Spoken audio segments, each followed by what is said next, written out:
Hi hello నమస్తే welcome to mister Rama media channel. నేను మీ anchor Ramavath. ఇవాళ రిజల్ట్ డే ఆంధ్రప్రదేశ్లో కౌంటింగ్ డే. ఆల్రెడీ కౌంటింగ్ ప్రారంభమైంది. ఇప్పుడు వచ్చేసి ఆల్మోస్ట్ 9:44 అవుతుంది టైం. ఈ 9:44 లోపు కూటమి ఏదైతే ఈ జనసేన బీజేపీ టీడీపీ మూడు కలిసి ఈసారి బరిలో దిగాయో ఈ కూటమి అనేది మామూలుగా దూసుకెళ్ళట్లే. జనరల్గా వైఎస్ఆర్సీపీ పార్టీ వాళ్ళు వైనాట్ 175 అని వాళ్ళు చెప్పారు. కానీ ఇప్పుడు ప్రస్తుతం ఈ అంచనాలు ఈ లెక్కలు చూస్తూ ఉంటే 175 కూటమికి వచ్చేలా ఉంది. ఇప్పుడు ప్రస్తుతం మనం ట్రెండ్స్ ఒకసారి చూసుకుంటే ఈ ట్రెండ్స్లో వచ్చేసి టీడీపీ పార్టీ వచ్చేసి ఆల్మోస్ట్ మ్యాజిక్ ఫిగర్ని దాటేసింది.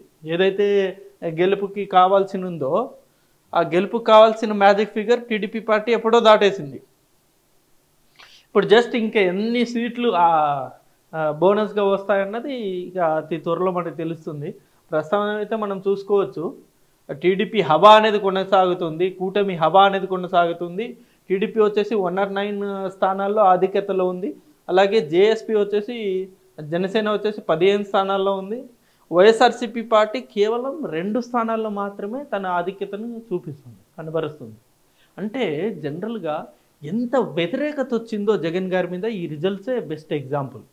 నిన్నటి వరకు కూడా చాలా కాన్ఫిడెంట్గా ఉన్నారు అందరూ, ప్రతి ఒక్కరు. ఈవెన్ వైఎస్ఆర్సీపీ నాయకులు, కింద స్థాయి కార్యకర్తలు కూడా కంపల్సరీ ఈసారి వైఎస్ఆర్సీపీ పార్టీ గెలుస్తుంది, కూటమికి ప్రజలు నమ్మరు అని చెప్పేసి చాలామంది ధీమాగా ఉన్నారు. బట్ ఆల్ ఆఫ్ సడన్ మొత్తం ఇవాళ రివర్స్ అయిపోయింది. ఏదైతే వీళ్ళు 175 నినాదంతో ముందుకు వచ్చారో 175 అనేది కూటమి వైపు ఇప్పుడు మొగ్గు చూపుతుంది. 175 అనేది అటువైపు వెళ్ళింది. వీళ్ళు కేవలం 2-3 స్థానాల్లోనే ఆధిక్యతను కనబరుస్తున్నారు. అందులో ముఖ్యంగా హేమాహేమిలు వైఎస్ఆర్సీపీలో చాలామంది హేమాహేమి నాయకులు ఉన్నారు కదా, వాళ్ళందరూ కూడా వెనకంజలో ఉన్నారు. కొడాలి నాన్నగారు వెనకంజలో ఉన్నారు, కేశినేని నాని గారు వెనకంజలో ఉన్నారు, రోజా గారు వెనకంజలో ఉన్నారు, అలాగే చాలామంది వెనకంజలో ఉన్నారు. సో అసలు ఏంటి కారణం ఏంటి? భారీ ఆధిక్యతలో కూటమి కారణాలు ఏంటి? ఇది ప్రస్తుతం ఇప్పుడు ఈ వీడియోలో మనం డిస్కస్ చేద్దాం. ఎందుకు కూటమి వైపు ప్రజలు అంత మగ్గు చూపారనేది ఒకసారి మనం క్లారిటీగా వీడియోలో డిస్కస్ చేద్దాం. ఫస్ట్ వచ్చేసి కూటమికి వచ్చేసి ఎందుకు ఇంత ఆధిక్యత ఎందుకు వచ్చింది కూటమికి అనేది మనం పాయింట్ వైజ్ డిస్కస్ చేద్దాం.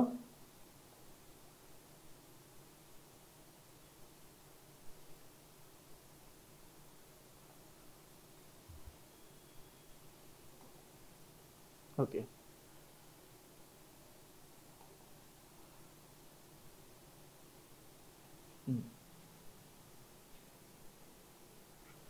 ఫస్ట్ వచ్చేసి first reason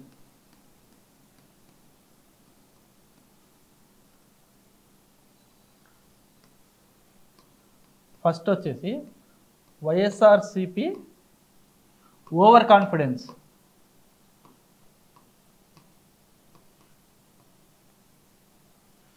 YSRCP party over కాన్ఫిడెన్స్కి వెళ్ళిపోయింది. ఎలా అంటే మేము సంక్షేమం అన్నది ప్రతి ఇంటికి మేము అందించాము, ప్రతి ఇంటికి మినిమం 1,00,000 రూపాయలు అనేది చేరింది కాబట్టి ఖచ్చితంగా వాళ్ళందరూ మాకు ఓటేస్తారన్న ఒక ఓవర్ కాన్ఫిడెన్స్లోకి వైఎస్ఆర్సీపీ పార్టీ వెళ్ళిపోయింది. ఆ ఓవర్ కాన్ఫిడెన్స్ వల్లే ఎలా అయిపోయిందంటే ఇంకా కంప్లీట్ హైప్లోకి వెళ్ళిపోయారు. కంప్లీట్ ఎలా అంటే ఈవెన్ వైనాట్ 175 అన్నది జనరల్గా ఇప్పటివరకు భారతదేశ చరిత్రలో ఎవ్వరూ అలాంటి స్టేట్మెంట్ అనేది ఇవ్వలేదు. మేము ఖచ్చితంగా గెలుస్తాము, ఆధిక్యత గెలుస్తాము, ఇంకా ఫలానా ఇప్పుడు 175 గాను ఒక 130 వస్తాయి, 150 వస్తాయి ఇలా చెప్పుకున్నారు తప్ప వైనాట్ 175 అనే ఓవర్ కాన్ఫిడెన్స్ అనేది ఇంతవరకు భారతదేశ రాజకీయ చరిత్రలో ఎవరు ఇవ్వలేదు. అలాంటి ఓవర్ కాన్ఫిడెన్స్లోకి వైఎస్ఆర్సీపీ పార్టీ వెళ్ళిపోయింది. Why not Kuppam, why not Hindupuram, why not Mangalagiri ఇలాంటి అనేక స్టేట్మెంట్స్ తోటి ఓవర్ కాన్ఫిడెంట్లోకి వైఎస్ఆర్సీపీ పార్టీ వెళ్ళిపోయింది. ఈ ఓవర్ కాన్ఫిడెన్స్లోకి వెళ్ళిపోవడం వల్ల ఏమైపోయిందంటే ఈ కంప్లీట్గా అది ఇక ఎక్స్ట్రీమ్కి వెళ్ళిపోతే ఏమవుతుంది, ఎక్స్ట్రీమ్ ఏదన్నా ఒక వస్తువు కానీ లేకపోతే ఏదైనా ఒకటి ఎక్స్ట్రీమ్లోకి వెళ్ళిపోతే అది జీరో అయిపోతుందండి. అలా అయింది వైఎస్ఆర్సీపీ పార్టీ పరిస్థితి. రెండోది వచ్చేసి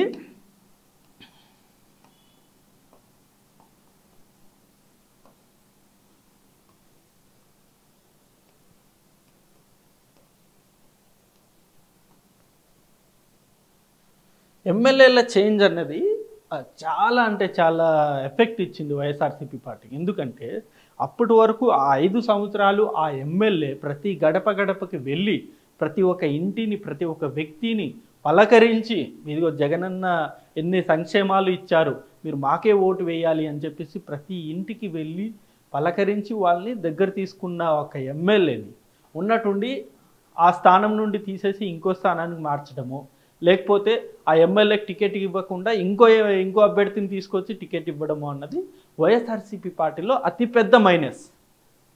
ఆ మైనసే ఇప్పుడు టీడీపీ పార్టీకి కలిసి వచ్చింది.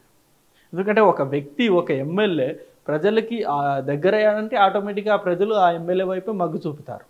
అలాంటి పరిస్థితి ఉన్న తరుణంలో ఆ ఎమ్మెల్యేని మార్చేసి వేరే అభ్యర్థిని తీసుకురావడం అసలు ఏంటో వైఎస్ఆర్సీపీ పార్టీలో కంప్లీట్ గందరగోళం నెలకొంది. అనౌన్స్మెంట్ అప్పుడు అభ్యర్థుల అనౌన్స్మెంట్ అప్పుడు కంప్లీట్ గందరగోళం నెలకొంది.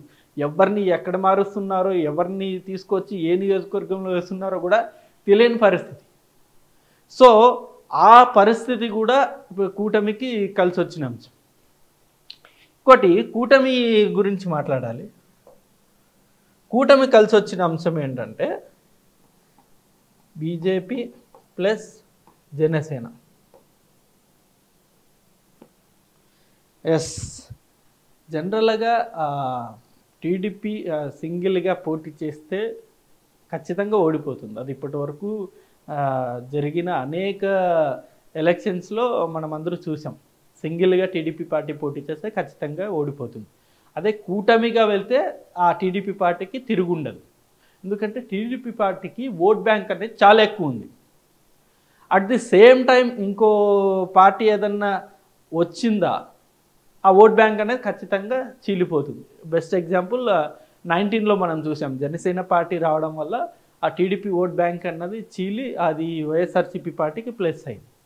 అలాంటి సిచ్యువేషన్ ఉన్న ఈ తరుణంలో కూటమి అభ్యర్థులు ముగ్గురు, చంద్రబాబు నాయుడు గారు, అలాగే పవన్ కళ్యాణ్ గారు, అలాగే బీజేపీ పెద్దలు లేటర్ అని యాడ్ అయ్యారు. ఫస్ట్ అయితే చంద్రబాబు నాయుడు గారు, పవన్ కళ్యాణ్ గారు ముందుగా డిసైడ్ అయిపోయారు, ఈసారి ఎలాగైనా సరే మన ఓట్లు అన్నది చీలకూడదు, ఖచ్చితంగా మన ఓట్లు మనకే పడాలి అని చెప్పేసి కూటమిగా ఏర్పాటు చేశారు.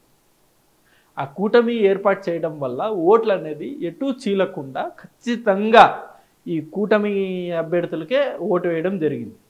జనరల్గా మధ్యలో చాలామందికి డౌట్ వచ్చింది, ఈ ఓట్లు అనేది ట్రాన్స్ఫర్మ్ అవుతాయా, జనసేన ఓట్లు టీడీపీకి పడతాయా, టీడీపీ ఓట్లు జనసేనకు పడతాయా, అలాగే బీజేపీ ఓట్లు ఇటు టీడీపీ జనసేనకు పడతాయా, లేకపోతే టీడీపీ ఓట్లు బీజేపీకి పడతాయా అని చెప్పేసి చాలామంది డౌట్ పడ్డారు.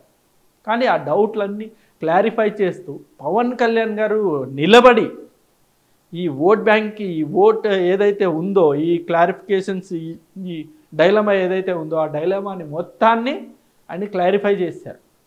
క్లియర్ కట్గా అందరికి ఒకేటే ఇన్స్ట్రక్షన్, మీరు కూటమి అనే అంటే టీడీపీకి ఇచ్చిందా టికెట్, బీజేపీకి ఇచ్చిందా లేకపోతే జనసేనకి ఇచ్చిందా అనే భేదం ఏది చూడకండి, ఖచ్చితంగా మీరు కూటమికి మద్దతు ఇవ్వండి అని చెప్పేసి ప్రతి ఒక్కరికి ఇన్స్ట్రక్ట్ చేశారు. ఆ ఇన్స్ట్రక్ట్ చేయడంలో పవన్ కళ్యాణ్ గారు సక్సెస్ అయ్యారు. అండ్ ఆ సక్సెసే ఇప్పుడు కూటమికి ఇంత బలం చేకూరింది. 4వ పాయింట్ వచ్చేసి న్యూ ఓటింగ్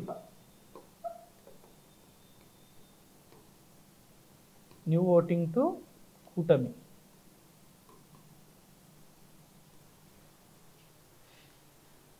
ఈ కొత్త ఓటర్స్, యువ ఓటర్స్ ఎవరైతే ఉన్నారో ఈ ఎలక్షన్ అప్పుడే కొత్తగా